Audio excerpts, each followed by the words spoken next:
Matunog pa rin yung balita na itong si Justin Arana ay lilipat sa Barangay Ginebra. At ang latest version na lumabas na report ngayon, ito daw si Arvin Tolentino mapupunta sa Magnolia, itong si Abueva mapupunta sa Northport. Pagkatapos, itong si Abueva naman ititrade ng Northport dito sa Converge kapalit ni Arana.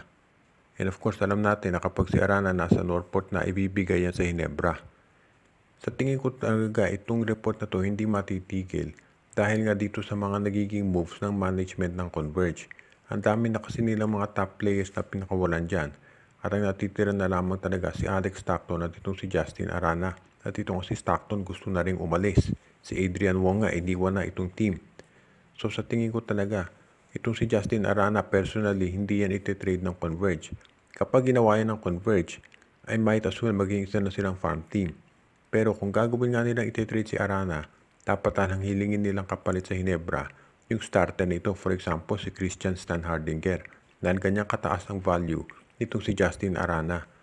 Sa ngayon kasi, kung ito si Arana ay makukonsider natin na isa ito sa mga future superstars ng PBA, kaya hindi yan dapat pakawalan ng Converge FiberXers.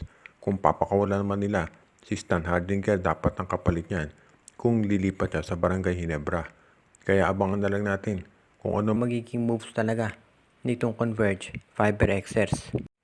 Mukhang hindi pa tapos ang rain or shine sa pakikipag-trade. Pagkatapos dito kay Rain ng Batak, ay tumitingin naman daw ang rain or shine dito sa Phoenix Fuel Masters. At mukhang ang tinitignan daw nila dyan ay itong si Tyler Teo. Alam natin si Coach Yang Yao mahilig yan sa mga guards na mabibilis at may 3-point shooting. Kahit sabihin pa ni Coach Yang na sobra na sila sa guards, sa tingin ko makatutulong pa rin si Tyler Teo pag nakuha yan ng Rain or Shine Elasto Painters. At yung laro naman ito ay bagay dito sa opensa ng Rain or Shine Elasto Painters. Siyempre, ang magiging issue dyan ay kung sino magiging kapalit. Maasahan natin na magiging patas ang ganitong trade dahil parehong independent teams itong Phoenix at Rain or Shine. So walang manlalamang dito. Tignan na lang natin kung papayag ang Phoenix na pakawalan itong si Tyler Teo.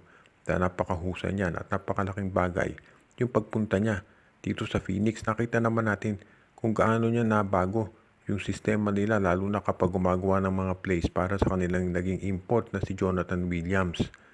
At sa tingin ko, di kung sa darating na Philippine Cup, lalong lalabas yung laro ni Tyler Teo. At yan di siguro nakikita ni Coach Yang Yao kaya gusto niya makuha to as soon as possible.